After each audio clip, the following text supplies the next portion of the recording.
السلام علیکم ورحمۃ اللہ وبرکاتہ۔ رب اشرح لی صدری ویسر لی امری واحلل عقدۃ من لسانی یفقہوا قولی۔ رب زدنی علما رب زدنی علما رب زدنی علما۔ آج ہم سورۃ البقرہ کی آیت نمبر 74 سے پڑھیں گے۔ ثم قست قلوبکم من بعد ذالک، پھر سخت ہو گئے تمہارے دل، من بعد ذالک، اس کے بعد، فہی کالحجارۃ، پس وہ ایسے ہو گئے، کالحجارۃ، جیسا کہ پتھر ہوں، او اشد قسوہ، یا اس سے بھی زیادہ سخت، وان من الحجارۃ، اور بے شک بعض پتھروں میں سے ایسے ہیں، لما یتفجر منہ الانہار، کے جاری ہوتی ہیں اس سے نہریں، وان، اور بے شک بعض ان میں سے ایسے ہیں، لما یشقق، کے پھٹ جاتے ہیں، پھٹ پڑتے ہیں، فیخرج، پس نکلتا ہے ان سے پانی، وان منہا، اور بے شک بعض اس میں سے ایسے ہیں، لما یہبط، گر جاتے ہیں، من خشیت اللہ، اللہ کے خوف سے، اللہ کے ڈر سے، وما اللہ، اور نہیں ہے اللہ تعالیٰ، بغافل، بے خبر، اما، ان تمام چیزوں سے، اما تعملون، جو تم عمل کرتے ہو۔ اس آیت میں اللہ تعالیٰ نے یہودیوں کے دلوں کی قساوت اور سختی بیان فرمائی ہے، اور فرمایا کہ تمہارے دل جو ہیں پتھروں کی طرح سخت ہو گئے، بلکہ پتھروں سے بھی زیادہ سخت ان میں سختی آ گئی، یعنی اللہ تعالیٰ کے دلائل دیکھتے تھے، اور حضرت محمد صلی اللہ علیہ وسلم کے نبوت کے دلائل دیکھتے تھے، تب بھی ان کے دل جو ہیں، ان کے دلوں میں ذرا خدا کا خوف نہیں، اور حق قبول کرنے کے لیے ذرا بھی آمادہ نہیں ہوئے۔ پتھروں میں تو یہ بات ہے کہ ان میں سے بعض ایسے ہیں کہ جن سے نہریں جاری ہو جاتی ہیں، اور بعض جو ہیں وہ پھٹ پڑتے ہیں تو ان میں سے پانی نکل آتا ہے، اور بعض ایسے ہیں جو اللہ کے خوف سے گر پڑتے ہیں۔ پہلے ان کے دلوں کو سختی میں پتھروں سے تشبیہ دی، جو اس اعتبار سے لوہے سے بھی زیادہ سخت ہیں کہ لوہے کو اگر بھٹی میں ڈال دیا جائے تو وہ پگھل جاتا ہے، لیکن جیسی بھی آگ ہو اس سے پتھر جو ہے وہ نہیں پگھلتا۔ پھر فرمایا کہ تمہارے دل جو ہیں پتھروں سے بھی زیادہ سخت ہو گئے، کیونکہ بعض پتھروں سے تو نہریں جاری ہو جاتی ہیں، اور جب پھٹتے ہیں تو ان سے پانی نکل آتا ہے۔ اگر تمہارے دل نرم ہوتے تو نافرمانیوں کی وجہ سے خوب زیادہ روتے، یعنی یہ مثال جو ہے وہ نہر جاری ہونے کی ہے، اور کچھ بھی نہیں تو تھوڑا بہت روتے، یہ مثال یعنی فیخرج منہ الماء کی ہے، اور آنکھوں سے آنسو نہ نکلتے تو کم سے کم دل ہی میں رو لیتے، یہ مثال یہبط من خشیت اللہ کی ہے۔ آیت کے آخر میں فرمایا کہ اللہ تعالیٰ تمہارے اعمال سے بے خبر نہیں ہے، جو کچھ تم کرتے ہو سب جانتا ہے، اور اس کی سزا جو ہے وہ تم پاؤ گے، دنیا کے کچھ دن کی زندگی کے دھوکے میں نہ آؤ۔ اور پھر فرمایا کہ یہاں پر یعنی کیا ایمان والوں کے لیے اس بات کا وقت نہیں آیا کہ ان کے دل اللہ کے لیے، اور جو یعنی دین حق اللہ تعالیٰ نے نازل کیا ہے اس کے لیے جھک جائیں، اور یعنی اپنے گناہوں کو یاد کرنا، اللہ سے مغفرت چاہنا، اللہ کے خوف سے رونا، یہ کسی کو حاصل ہو جائے تو یہ بہت بڑی نعمت ہے۔ تو ایک حدیث میں آتا ہے کہ رسول اللہ صلی اللہ علیہ وسلم نے ارشاد فرمایا کہ جو شخص اللہ کے ڈر سے رویا اور وہ دوزخ میں داخل نہ ہوگا، یہاں تک کہ دودھ تھنوں میں واپس ہو جائے، یعنی جس طرح دودھ جو ہے وہ تھنوں میں واپس نہیں جاتا، اسی طرح یہ شخص جو ہے وہ دوزخ میں داخل نہیں ہوگا۔ اور اسی طرح ایک حدیث میں فرمایا کہ 4 چیزیں جو ہیں وہ بدبختی کی علامت ہیں، یعنی ایک آنکھوں کا جامد ہو جانا، یعنی اس سے آنسو نہ نکلنا، یعنی آنکھوں سے آنسو نہ نکلنا، اور دوسرا یہ ہے کہ دل کا سخت ہو جانا، یعنی دل کا سخت ہونا کہ لمبی لمبی آرزوئیں رکھنا، اور دنیا کی نمبر 4 جو ہے وہ دنیا کی ہرس رکھنا ہے۔ تو یہاں ایک حدیث میں ارشاد فرمایا کہ اے لوگو، رو اور رونا نہ آئے تو بتکلف رونے کی کوشش کرو، یعنی دوزخ والے دوزخ میں اتنا روئیں گے کہ ان کے آنسو جو ہوں گے ان کے چہروں پر اس طرح جاری ہوں گے جیسے چھوٹی چھوٹی نہروں میں پانی جاری ہو جاتا ہے، اور روتے روتے آنسو ختم ہو جائیں گے تو خون بہنے لگے گا، جس سے آنکھوں میں زخم ہو جائیں گے، اور اس قدر کثرت سے یعنی خون اور آنسو جو ہیں وہ جمع ہو جائیں گے کہ اگر ان میں کشتیاں چلائی جائیں تو وہ جاری ہو جائیں، یعنی استغفر اللہ، اگر یعنی یہ دلوں کی سختی کی بات ہو رہی ہے۔ اگر کوئی شخص قبر میں اور دوزخ اور حشر کے حالات کا مراقبہ کرے تو آسانی سے سخت دلی یعنی دور ہو سکتی ہے، اور رونے کی شان پیدا ہو سکتی ہے۔ اور ایک آدمی نے عرض کیا کہ یا رسول اللہ، میرا دل بہت سخت ہے۔ آپ نے فرمایا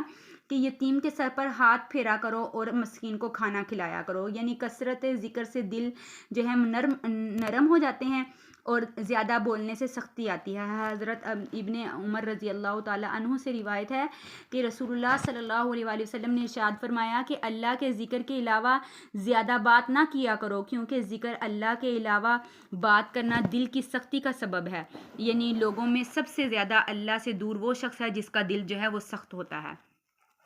اور پھر فرمایا کہ حضرت ابو ذر رضی اللہ تعالیٰ عنہ نے فرمایا ہے ایک بیان میں کہ ایک مرتبہ آپ صلی اللہ علیہ وآلہ وسلم نے 7 یا 9 کنکریاں لی اور ان کنکریوں نے آپ کے ہاتھ میں تسبیح پڑھی، یہاں تک کہ میں نے ان کی آواز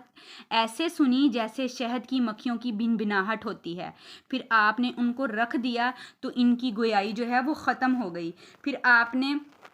ان کنکریوں کو حضرت ابوبکر صدیق کے ہاتھ میں رکھ دیا، ان کے ہاتھ میں بھی اسی طرح کنکریوں نے تسبیح پڑھی۔ پھر حضرت عمر فاروق کے ہاتھ میں رکھ دیا، ان کے ہاتھ میں بھی کنکریوں نے تسبیح پڑھی۔ پھر حضرت عثمان رضی اللہ تعالیٰ عنہ کے ہاتھ میں رکھا تو ان کے ہاتھ میں بھی کنکریوں نے تسبیح پڑھی۔ ہر مرتبہ میں نے شہد کی مکھیوں کی یعنی جیسے بنبناہٹ ہوتی ہے وہ میں نے سنی تھی۔ سبحان اللہ۔ تو یہاں پر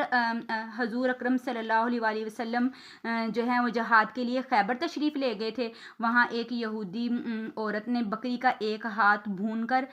پیش کیا، آپ صلی اللہ علیہ وآلہ وسلم نے اس میں سے تناول فرمایا اور آپ کے بعض صحابہ کرام نے بھی اس میں سے کھایا۔ پھر آپ نے فرمایا کہ آپ لوگ ہاتھ اٹھا لیں، یعنی بس کریں۔ اس یہودی عورت کو بلا کر فرمایا کہ تو نے بکری میں زہر ملایا ہے؟ تو وہ کہنے لگی آپ کو کس نے بتایا؟ آپ نے فرمایا کہ مجھے بکری کے اس ہاتھ نے بتایا ہے جو میرے ہاتھ میں ہے۔ کہنے لگی ہاں واقعی میں نے یعنی زہر ملایا ہے۔ تو ان ساری روایات کو بیان کرنا، یعنی یہ جو میں نے سارے واقعات بیان کیے ہیں، ان ساری روایات اور واقعات سے معلوم ہوا کہ جن چیزوں کے بارے میں یہ سمجھتے ہیں کہ ان میں شعور احساس نہیں ہے،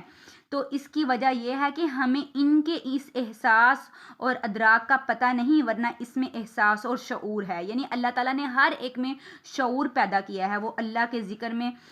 مشغول رہتے ہیں اور اللہ کا ذکر سن کر خوش ہوتی ہیں۔ یعنی جب اللہ کی جو ہے انسان کو معیشیت حاصل ہوتی ہے تو ان کو بولنے کی قوت بھی دے دی جاتی ہے۔ تو آگے افتطمعون ان یؤمنوا، افتطمعون کیا تم امید رکھتے ہو، ان یؤمنوا یہ کہ وہ ایمان لے آئیں گے تمہارے یعنی وہ ایمان لے آئیں گے تمہارے لیے، یعنی یہودی جو ہیں وہ ایمان لے آئیں گے۔ وقد کان فریق اور تحقیق تھی ایک جماعت ان میں سے، یسمعون وہ سنتے تھے اللہ تعالیٰ کے کلام کو، کلام اللہ کے کلام کو سنتے تھے، ثم یحرفونہ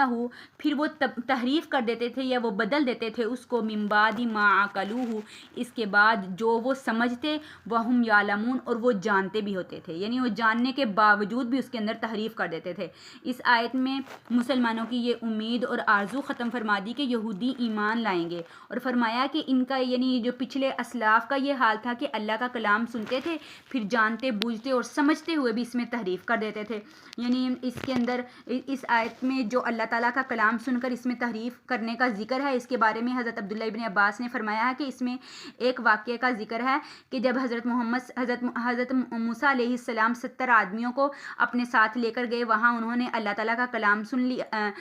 لیا تھا، لیکن جب قوم کے پاس واپس آئے تو انہوں نے اس کے خلاف بیان دیا جو وہاں سن کر آئے تھے۔ تو دوسرے حضرات نے فرمایا کہ اس سے تورات شریف کی تحریف کرنا مراد ہے، یعنی علماء یہود رشوت لے کر حلال کو حرام اور حرام کو حلال کر دیتے تھے۔ اگر کوئی شخص رشوت لے کر آتا تو اس کے مطابق مسئلہ بتا دیا اور جو شخص کچھ بھی نہ لایا اس کو صحیح اور حق بات بتا دی۔ یعنی یہ لوگ ایسی حرکت کرتے تھے جانتے بوجھتے ہوئے بھی کرتے تھے، یہ جانتے تھے کہ ہم گناہ کر رہے ہیں پھر بھی ان کو کرتے چلے جاتے۔ اسی تحریف میں یہ بات بھی تھی کہ حضرت محمد صلی اللہ علیہ وآلہ وسلم کی صفات علامات جو تورات شریف میں بیان کی گئی تھی ان کو انہوں نے بدل دیا تھا۔ اس میں وہ لوگ بھی مبتلا تھے جو حضرت محمد صلی اللہ علیہ وآلہ وسلم کے زمانہ میں تھے، جو لوگ خود مبتلا یعنی جنہوں نے خود تحریف کی تھی، دوسروں کو ایمان لانے سے روک رہے تھے، وہ خود کیا ایمان لائیں گے، یعنی خود تو وہ اس میں مبتلا ہو گئے تھے، وہ دوسروں کو کیا دعوت دیں گے۔ وَإِذَا لَقُوا الَّذِينَ اور جب ملاقات کرتے ان لوگوں سے جو ایمان والے ہیں، قالوا تو وہ کہتے آمنا ہم ایمان والے ہیں، وَإِذَا خَلَا بَعْضُهُمْ إِلَىٰ بَعْضٍ اور جب علیحدہ ہوتے ان کا بعض إِلَىٰ بَعْضٍ بعض کی طرف یعنی آپس میں ملتے جلتے، قالوا تو کہتے أَتُحَدِّثُونَهُمْ کیا تم بیان کر رہے تھے بما وہ باتیں فتح اللہ جو کھول دی ہیں اللہ تعالیٰ نے تمہارے لیے، لیحاجوکم تاکہ وہ جھگڑا کریں تاکہ وہ جھگڑا کریں اس کے ساتھ عند ربکم تمہارے رب کے پاس، یعنی اللہ کے پاس جا کر تمہارے یعنی گواہی دیں اس بات کی۔ افلا تعقلون کیا تم کو عقل نہیں ہے اس بات کی؟ یعنی جو عام منافقین کا طریقہ تھا کہ مسلمانوں کے سامنے کہتے تھے کہ ہم مسلمان ہیں، اور تنہائیوں میں اپنے جتنے بھی ان کے سردار ہوتے تو ان کو کہتے تو ہم تو تمہارے ساتھ ہیں۔ اسی طرح یہودی منافق بھی مسلمان کے سامنے یہ ظاہر کر دیتے تھے کہ ہم ایمان لے آئے ہیں۔ اسی